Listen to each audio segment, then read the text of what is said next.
ആശ്വാസം നേടാം. ഹൃത്തിനുള്ളിൽ ജീവൻ നൽകും വചനം, തിരുവചനം. പിതാവിൻ്റെയും പുത്രൻ്റെയും പരിശുദ്ധാത്മാവിൻ്റെയും നാമത്തിൽ ആമേൻ. യേശുവിൽ പ്രിയ ദൈവജനമേ, ഇന്നത്തെ നമ്മുടെ ചിന്താവിഷയം, പ്രസംഗ വിഷയം ശരീരവിശുദ്ധി എന്നുള്ളതാണ്. ഒരു ദൈവവിശ്വാസിയെ സംബന്ധിച്ചിടത്തോളം അവൻ്റെ ജീവിതത്തിൽ ദൈവം ആഗ്രഹിക്കുന്ന വളരെ പ്രധാനപ്പെട്ട ഒരു കാര്യമാണ് ദൈവം അവന് നൽകിയിട്ടുള്ള ശരീരത്തെ വിശുദ്ധമായി കാത്തു പരിപാലിക്കണം എന്നുള്ളത്. പ്രത്യേകിച്ചും ബൈബിളിൻ്റെ വെളിച്ചത്തിൽ വളരെ ഭംഗിയായി, ശക്തമായി പഴയ നിയമത്തിലും പുതിയ നിയമത്തിലും പ്രസ്താവിച്ചിട്ടുള്ള ഒരു കാര്യമാണ് ശരീരവിശുദ്ധി. ലേവ്യരുടെ പുസ്തകം 18-ാം അധ്യായം വളരെ വ്യക്തമായി ഒരു വ്യക്തി, ആ വ്യക്തിക്ക് ദൈവം നൽകിയ ശരീരത്തെ എത്രമാത്രം വിശുദ്ധിയിൽ കാത്തു പരിപാലിക്കണമെന്ന് നമ്മളെ പ്രബോധിപ്പിക്കുകയാണ്. അതുപോലെ തന്നെ വിശുദ്ധ മത്തായിയുടെ സുവിശേഷം 5:48 ഇങ്ങനെ പറയുകയാണ്, എൻ്റെ സ്വർഗസ്ഥനായ പിതാവ് പരിപൂർണനായിരിക്കുന്ന പോലെ നിങ്ങളും പരിപൂർണരായിരിക്കുവിൻ. എൻ്റെ സ്വർഗസ്ഥനായ പിതാവ് പരിപൂർണനായിരിക്കുന്ന പോലെ നിങ്ങളും പരിപൂർണരായിരിക്കുവിൻ. പ്രിയപ്പെട്ടവരെ, വചനത്തിൻ്റെ വെളിച്ചത്തിൽ നമ്മുടെ ശരീരത്തെ, ദൈവം നമുക്ക് നൽകിയിട്ടുള്ള ശരീര അവയവങ്ങളെ എത്രമാത്രം വിശുദ്ധിയിൽ കാത്തു പരിപാലിക്കണമെന്ന് ദൈവം ആഗ്രഹിക്കുന്നുവെന്ന് ചിന്തിക്കുന്ന നിമിഷങ്ങളാണ് അടുത്ത് വരുന്നത്. ഈ കാലഘട്ടത്തിൽ, പ്രത്യേകിച്ചൊരു 10-20 വർഷത്തെ ഈ അടുത്തുള്ള ഈ കാലഘട്ടത്തിൽ ഒരുപാട് വ്യക്തികളുമായി സംസാരിക്കുമ്പോൾ അവരെല്ലാവരും വളരെ വേദനയോടെയും ദുഃഖത്തോടെയും എന്നോട് പറയാറുള്ള കാര്യമാണ്, എനിക്ക് യേശുവോട് ചേർന്ന് വിശുദ്ധിയോടെ ഒരു വിശുദ്ധനായി തന്നെ ഈ ഭൂമിയിൽ ജീവിക്കണമെന്ന് ആഗ്രഹമുണ്ടെങ്കിൽ പോലും ഞാൻ അറിയാതെ പാപത്തിനടിമപ്പെട്ടു പോകുന്നു, ലൈംഗിക പാപത്തിനടിമപ്പെട്ടു പോകുന്നു, ലൈംഗികമായ ആസക്തിക്ക് അടിമപ്പെട്ടു പോകുന്നു. വിശുദ്ധിയോടെ ജീവിക്കേണ്ടത് എങ്ങനെയെന്ന് ഞാൻ എത്ര പരിശ്രമിച്ചിട്ടും എനിക്ക് സാധിക്കുന്നില്ല. അതിന് കൂടുതൽ അറിവ് പറഞ്ഞു തരണമെന്ന്. പ്രിയപ്പെട്ടവരെ, നവമാധ്യമങ്ങളിലൂടെ ഇന്ന് ഒരുപാട് അരാജകത്വം, ആത്മീയ തകർച്ചയ്ക്ക് ഉതകുന്ന ഒരുപാട് പാപ കാഴ്ചകൾ ഇന്ന് ലോകം മുഴുവൻ പ്രചരിക്കുമ്പോൾ അവയിൽ നിന്നെല്ലാം ഒഴിഞ്ഞു മാറാൻ യുവതിയുവാക്കൾ മാത്രമല്ല, വിദ്യാർത്ഥികൾ മാത്രമല്ല, പ്രായമുള്ള വ്യക്തികൾ പോലും ഇന്ന് കഷ്ടപ്പെടുന്ന ഈ കാലഘട്ടത്തിൽ നമുക്കതിനെപ്പറ്റി കുറച്ച് ചിന്തിക്കാൻ വേണ്ടിയും ആത്മീയ ശക്തിക്ക് വേണ്ടി പ്രാർത്ഥിക്കാനും നമുക്ക് തയ്യാറാകാം. ഞാൻ ഈ അടുത്ത കാലത്ത് കണ്ട ഒരു കാഴ്ചയാണ് ഈ ക്ലാസ്സിന് എന്നെ ഒരുക്കിയത്.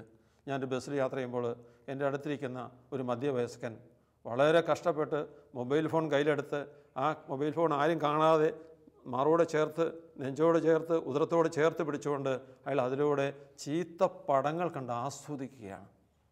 അതെന്തുമാത്രം അയാൾ വിഷമിക്കുന്നു, മറ്റൊരു കാണരുത്, ഇയാൾ കാണുകയും വേണം. ഒരു യാത്രാവേളയിൽ പോലും അതിന് അടിമപ്പെടുന്നു എന്ന് പറയുമ്പോൾ ആ വ്യക്തിയുടെ കാര്യം മാത്രമല്ല, പ്രിയപ്പെട്ടവരെ, നമ്മൾ ഓരോരുത്തരുടെയും കാര്യമാണ്. നമ്മൾ ഓരോരുത്തരും ആത്മീയമായൊരു ശക്തി പ്രാപിക്കാതെ, വിശുദ്ധിയെക്കുറിച്ച്, സ്വർഗത്തെക്കുറിച്ച് ബോധ്യമില്ലാതെ, ദൈവം തന്ന അവയവങ്ങളെ ദൈവമഹത്വത്തിലുള്ളതാണെന്ന് തിരിച്ചറിയാതെ ജീവിച്ചു കഴിഞ്ഞാൽ ഞാനും നീയും നമ്മൾ ഓരോരുത്തരും അടിമപ്പെട്ടു പോകാനുള്ള വളരെ വലിയ സാധ്യത ഈ കാലഘട്ടത്തിലുണ്ട്. ഒരു 10, 30, 40 വർഷങ്ങൾക്ക് മുമ്പ് അന്നത്തെ ഏറ്റവും വലിയ പാപം എന്നൊക്കെ പറഞ്ഞാൽ അല്പം കള്ള് കുടിച്ചു, അല്ലെങ്കിൽ ബീറ് കുടിച്ചു, അങ്ങനെ ചില ചെറിയ പാപങ്ങളാണ് അന്ന് വലിയ പാപമായി കണക്കാക്കിയിരുന്നെങ്കിൽ ഇന്ന് ഇതാ പാപം നമ്മുടെ പോക്കറ്റിൽ തന്നെ, നമ്മുടെ കൈക്കുള്ളിൽ തന്നെ, നമ്മളോടൊപ്പം തന്നെ സാത്താൻ ഇങ്ങനെ കൊണ്ടു നടന്ന് നമ്മളെ പ്രലോഭിപ്പിക്കുന്ന ഈ കാലഘട്ടത്തിൽ കൊച്ചു കുട്ടികൾ മുതൽ വലിയ വ്യക്തികൾ വരെ ഇതാ ഇങ്ങനെ ചീത്ത കാഴ്ചകൾ ആദ്യം കാണുന്നു, അതിലൂടെ അവർ വലിയ പാപത്തിലേക്ക് നീങ്ങുന്നു. അത് വലിയ അസ്വസ്ഥകൾ സമൂഹത്തിലും അവരുടെ കുടുംബജീവിതത്തിലും വരുത്തിവെക്കുന്നു എന്നുള്ള ആ ഒരു തിരിച്ചറിവ് നമുക്ക് സ്വീകരിക്കാം. പ്രിയപ്പെട്ടവരെ, ഇന്ന് നമുക്കറിയാം മൊബൈൽ ഫോണ് എല്ലാവർക്കും അത്യാവശ്യമായ ഒരു ഘടകമാണ് ഈ ലോകത്തിൽ ജീവിക്കാൻ. അത് വളരെയധികം ഗുണം ചെയ്യുന്നുണ്ട്. യൂട്യൂബിലൂടെ ഒരുപാട് നല്ല നല്ല വചനപ്രഘോഷണങ്ങൾ, വളരെ രോഗശാന്തി ശുശ്രൂഷകൾ എന്ന് പറഞ്ഞ ഒരുപാട് നന്മകൾ അതിലുവഴി ലഭിക്കുന്നുണ്ടെങ്കിൽ പോലും അതിലൊരു വലിയ തിന്മയുടെ വശം ഒളിഞ്ഞിരിപ്പുണ്ട് എന്നുള്ള ഒരു സത്യം ഉൾക്കൊണ്ടുകൊണ്ട് തന്നെ ജീവിക്കാൻ വേണ്ടി നമുക്ക് തയ്യാറാകാം. കറണ്ട്, ഇലക്ട്രിസിറ്റി നമുക്ക് ഏറ്റവും അത്യന്താപേക്ഷിതമായ സാധനമാണ്. അതേ കറണ്ടെ തൊട്ടാൽ ആ മനുഷ്യൻ്റെ അവസാനമാണ്.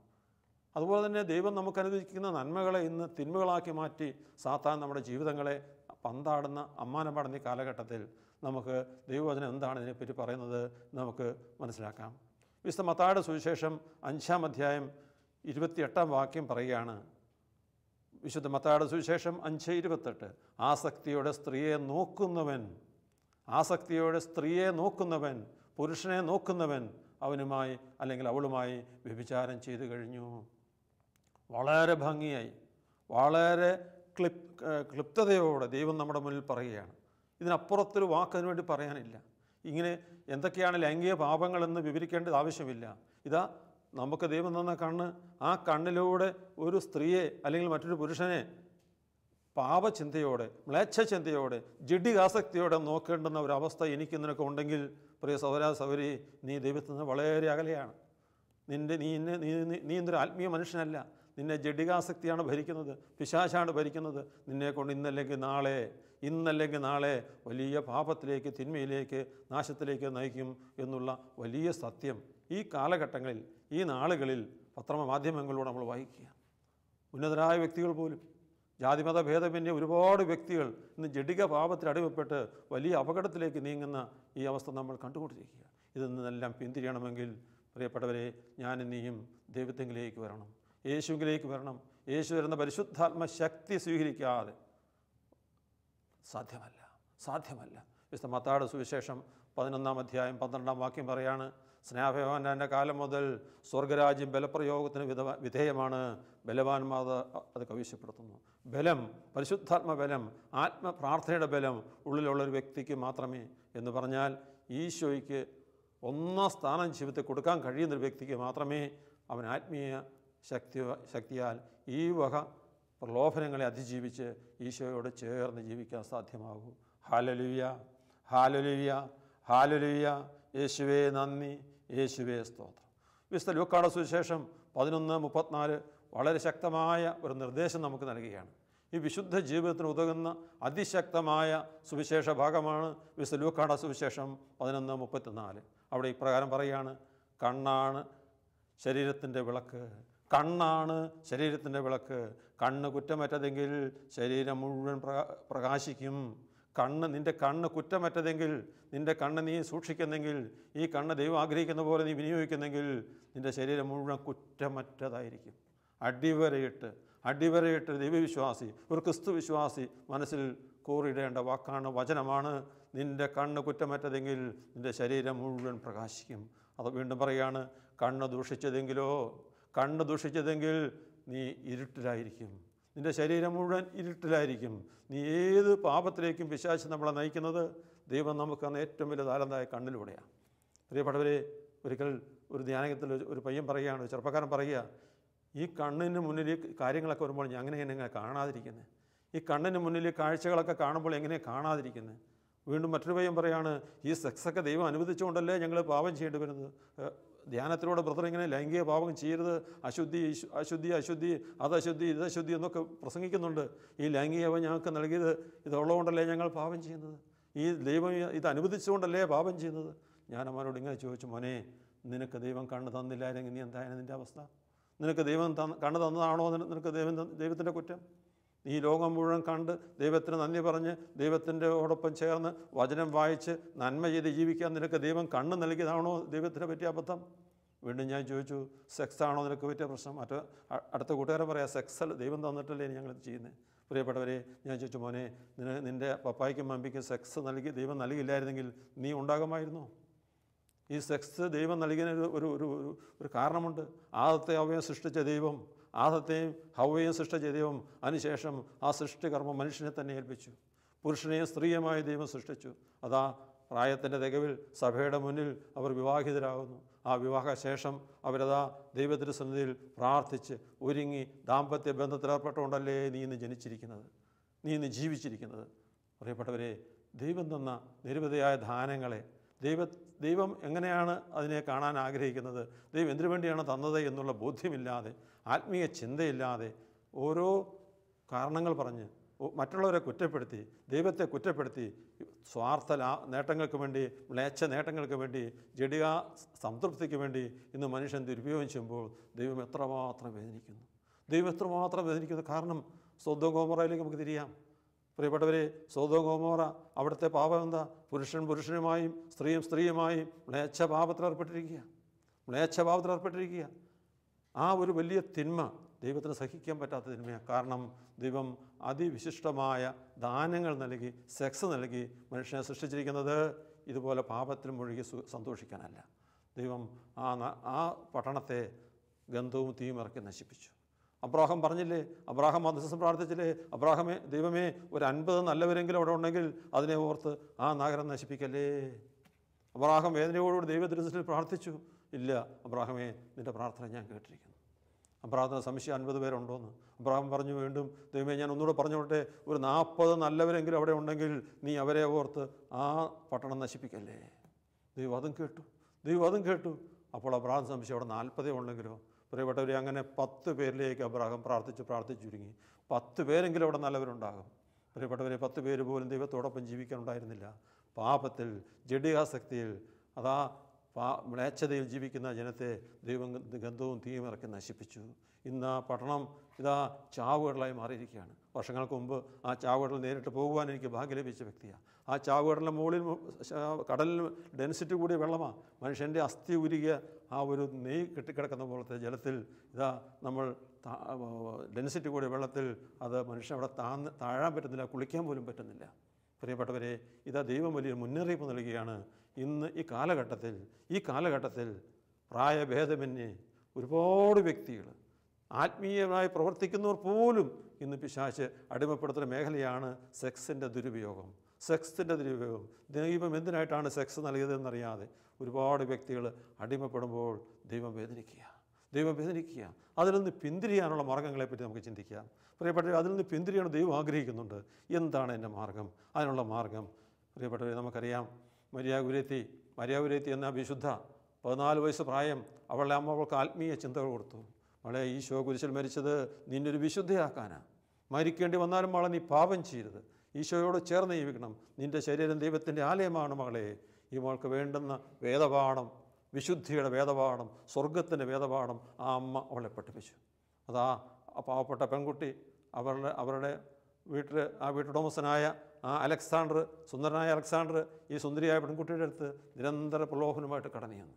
മരിയ, നീ എൻ്റെ ഫ്രണ്ടാണ്, നമുക്ക് സന്തോഷിക്കണം, നമുക്ക് സുഖിക്കണം, നീ എന്നോട് പാപം ചെയ്യാൻ വരണം. അവൾ സമ്മതിച്ചില്ല. അവൾ സമ്മതിക്കുന്നില്ല. നിരന്തരമായ പ്രലോഭനങ്ങൾ ഒന്നിനു പുറകെ ആ സുന്ദരക്കുട്ടൻ പണക്കാരൻ പയ്യൻ ഈ പെൺകുട്ടിയുടെ നേരെ നീട്ടി. ഒരുപാട് പ്രലോഭനങ്ങൾ, ഒരുപാട് ഓഫറുകൾ. പക്ഷേ അവളൊന്നിനും സമ്മതിക്കുന്നില്ല. അവസാനം കാമവെറി കൊണ്ട് അലക്സാണ്ടർ കഠാരിയുമായിട്ട് കടന്നു വന്നു. മരിയ, നീ നിന്നോടൊപ്പം പാപം ചെയ്യാൻ കടന്നു വന്നില്ലെങ്കിൽ നിന്നെ ഞാൻ ഈ കഠാരിക്ക് കുത്തിക്കൊല്ലും. അലക്സാണ്ടറെ, നിനക്ക് എന്നെ കൊല്ലാൻ സാധിക്കും, പാപം ചെയ്യാൻ സാധ്യമല്ല. പ്രിയപ്പെട്ടവരെ, ഉന്നതമായ ആത്മീയ ചിന്ത. ദൈവം എന്തിനായിട്ടാണോ തൻ്റെ മകനെ യേശുവിനെ ഭൂമിയിലേക്ക് അയച്ചത്? യേശുവിന് വേണ്ടിയാണോ കുരിശിൽ ഇതുപോലെ കഷ്ടപ്പെട്ട് പിടഞ്ഞു മരിച്ചത്? എന്നെ നിന്നെ വിശുദ്ധനാക്കാൻ. ഈ ഒരു ഉൾക്കാഴ്ച, ഈ ആത്മീയ കാഴ്ച ഒരു വ്യക്തിയുടെ ജീവിതത്തിൽ നിറയുമ്പോൾ, ദൈവത്തിൻ്റെ സ്നേഹത്താൽ, ദൈവത്തിൻ്റെ ആത്മാവിൽ നിറയുന്ന ആ വ്യക്തി, അവൻ്റെ ജീവിതത്തിൽ അവൻ്റെ കണ്ണ്, അവൻ്റെ നാവ്, അവൻ്റെ കാത്, അവൻ്റെ ശരീരം, അവൻ്റെ പഞ്ചേന്ദ്രിയങ്ങളെല്ലാം ദൈവകരങ്ങളിൽ നിന്ന് സ്വീകരിച്ച് അത് വിശുദ്ധിയോടെ മുന്നേറുവാനുള്ള ഒരു വലിയ കൃപ കൊണ്ട് അവൾ നിറയുകയാണ്. പ്രിയപ്പെട്ടവരെ, അതുപോലെ തന്നെ ഞാൻ മറ്റൊരു കാര്യം ഓർക്കുകയാണ്. വിശുദ്ധിയെക്കുറിച്ച് വളരെയധികം ആത്മീയമായി ബോധ്യമുള്ള നമ്മുടെ ബഹുമാനപ്പെട്ട സീവർക്കാൻ പട്ടാലച്ചൻ്റെ സാക്ഷി ഞാൻ ഓർക്കുക. പരസ്യമായി അച്ഛൻ പ്രസംഗിച്ചുകൊണ്ട് ഞാനത് വീണ്ടും ഒന്ന് ആവർത്തിക്കുക. പ്രിയപ്പെട്ടവരെ, അച്ഛനോടൊപ്പം ശുശ്രൂഷ ചെയ്യുമ്പോൾ അച്ഛൻ എന്നോട് പറയും, ബ്രദറെ, ഇന്ന് കുമ്പസാരിച്ചോ? ഞാൻ പറഞ്ഞു, ചേച്ചാ കുമ്പസാരിച്ചു. നാളെ കാണുമ്പോൾ ഇന്നും കുമ്പസാരിച്ചോ? ഞാൻ പറഞ്ഞു, ചേച്ചി ഇന്നലെയല്ലേ കുമ്പസാരിച്ചു? അല്ല ബ്രദറെ, എന്നും കുമ്പസാരിക്കണം. നമ്മൾ പാവികളാണ്, നമ്മൾ മനുഷ്യരാണ്, ഈ ഭൂമിയിൽ ജീവിക്കുകയല്ലേ, കർത്താവിൻ്റെ ശുശ്രൂഷ ചെയ്യല്ലേ, നമ്മൾ ഉത്തമ വിശ്വാസികളായിരിക്കണ്ടേ. ചെറിയ പാവം പോലും എന്തിപ്പിച്ച് കുമ്പസാരിക്കണം. ഞാൻ എങ്ങനെയാണ്? പ്രിയപ്പെട്ടവരെ, കണ്ണ്, മനസ്സ്, കാത്, ശരീരം, ആഗ്രഹങ്ങളിലൊക്കെ ഒരു ചെറിയ ശുദ്ധി കടന്നു വരുന്നതിന് വളരെ വില കൊടുക്കുന്ന അച്ഛൻ എന്നെ എപ്പോഴും ഈ കാര്യം പറഞ്ഞ് അച്ഛൻ വിശുദ്ധിക്ക് വേണ്ടി പ്രാർത്ഥിക്കുമായിരുന്നു, വേണ്ട നിർദ്ദേശം തരുമായിരുന്നു. ഈ അച്ഛൻ്റെ ജീവിത അനുഭവം അച്ഛൻ പറയുന്നത് ഞാൻ ഓർക്കുകയാണ്. അച്ഛനിങ്ങനെ, നമുക്കറിയാം, അട്ടപ്പാടിയിൽ വളരെ ഫോറസ്റ്റിനോട് ചേർന്ന് ഒരു ചെറിയ ഒരു കുടിൽ പോലത്തെ ഒരു വീട്ടിലാണ് അച്ഛൻ താമസിക്കുക. ഫോറസ്റ്റാണ് ഒരു സൈഡിൽ. അച്ഛൻ രാത്രി കാലങ്ങളിൽ അവിടെ ഒറ്റയ്ക്കിരുന്ന് പ്രാർത്ഥിച്ച് ശക്തി നേടിയാണ് ലോക ജനതയോട് സുവിശേഷം പ്രസംഗിക്കുക. ഇന്ന് ലോകത്തെ ഏറ്റവും ധന്യനായ ആ സുവിശേഷ പ്രഘോഷകനായ ആ വിശുദ്ധനായ വൈദികൻ അച്ഛൻ്റെ ജീവിതത്തിൽ അനുഭവം പങ്കുവെക്കുന്ന ഞാൻ ഓർക്കുക. അച്ഛനിങ്ങനെ വിശുദ്ധിയിൽ കുറിച്ച് നല്ല ബോധ്യപ്പെട്ട് ശുശ്രൂഷ ചെയ്യുന്ന കാലഘട്ടത്തിൽ ഒരു നാൾ രാത്രി 2 മണി സമയത്ത് പുറത്തുനിന്ന് ഈ ഫോറസ്റ്റിൻ്റെ സൈഡിൽ നിന്ന് വലിയ ഒച്ച കേൾക്കാം. എന്താണെന്ന് ശ്രദ്ധിച്ചു ജനലിൽ കൂടെ നോക്കിയപ്പോൾ 2-3 കാട്ടാനകൾ നിന്ന് ഇല്ലി ഒട്ടിച്ച് അവർ മറിക്കുക. മരങ്ങളെല്ലാം ഒട്ടിച്ച് മറിക്കുന്ന ഒച്ചയാണ് കേൾക്കുന്നത്. അച്ഛൻ യേശുവേ എന്ന് മനസ്സിൽ കണ്ടുകൊണ്ട് പെട്ടെന്നൊരു പുതപ്പെടുത്ത് തലമൂടി അവിടെ സാഷ്ടാംഗം പണഞ്ഞ് കിടന്നു. യേശുവേ യേശു വിളിച്ച് പ്രാർത്ഥിച്ചുകൊണ്ട് കിടന്നു. അച്ഛൻ അധികം താമസിക്കാൻ ഉറങ്ങിപ്പോയി. രാവിലെ 5 മണിക്ക് അച്ഛൻ ഞെട്ടി ഉണർന്നു. ആനയുണ്ടോ എന്ന് പേടിച്ച് അച്ഛൻ ജെല്ലിൽ കൂടെ പോകുമ്പോൾ അവിടെ നോക്കുമ്പോൾ നേരം വെളുത്തു വരുന്നു, ആനയില്ല.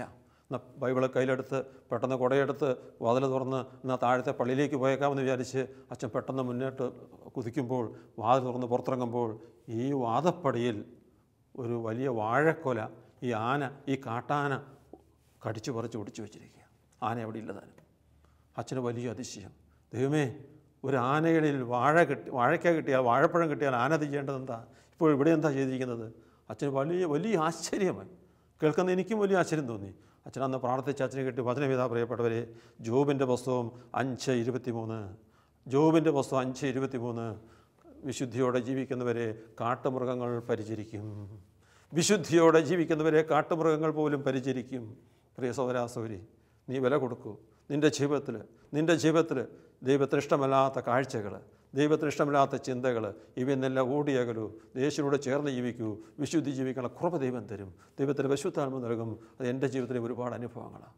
പാപത്തിൻ്റെതായ ഒരുപാട് പ്രലോഭനങ്ങൾ എൻ്റെ കഴിഞ്ഞകാല ജീവിതത്തിലും ആത്മീയ ജീവിതത്തിലും സംഭവിച്ചെങ്കിൽ ആത്മീയമായി കടന്നു വന്നതിന് ശേഷം യേശുവിനോട് ചേർന്ന് ജീവിക്കാൻ വലിയ ആത്മീയ ശക്തി ലഭിച്ചൊരു വ്യക്തി എന്ന നിലയ്ക്ക് ഞാൻ വളരെ സന്തോഷത്തോടെ സാക്ഷ്യത്തിൽ പറയുകയാണ്, ഈശോയോട് ചേർന്ന് എന്ന് പറഞ്ഞാൽ ഈശോയ്ക്കാണ് നിൻ്റെ ജീവിതത്തിൽ ഒന്നാം സ്ഥാനമെങ്കിൽ, നിൻ്റെ ഈശോയെ നീ പൂർണ്ണ ഹൃദയത്തോടെ സ്നേഹിക്കുന്നെങ്കിൽ നിൻ്റെ ജീവിതത്തിൽ പാപം ചെയ്യേണ്ടി വരില്ല.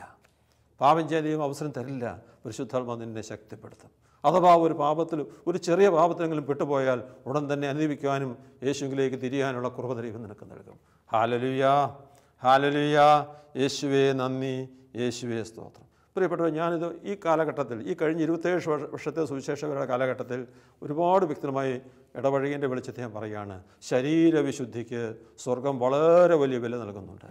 ശരീരവിശുദ്ധിയെ കാത്തുപരിപാലിക്കുന്ന ഒരുപാട് വിഷമമുണ്ട്, എനിക്കറിയാം. ഈ ലോകത്തിൻ്റെ കാഴ്ചകളിൽ, ഈ ലോകത്തിൻ്റെ സന്തോഷങ്ങളിൽ പെടാതൊരു വ്യക്തി വിശുദ്ധി ജീവിക്കണമെങ്കിൽ വലിയ വില കൊടുക്കണം, ആത്മീയ ശക്തി സ്വീകരിക്കണം.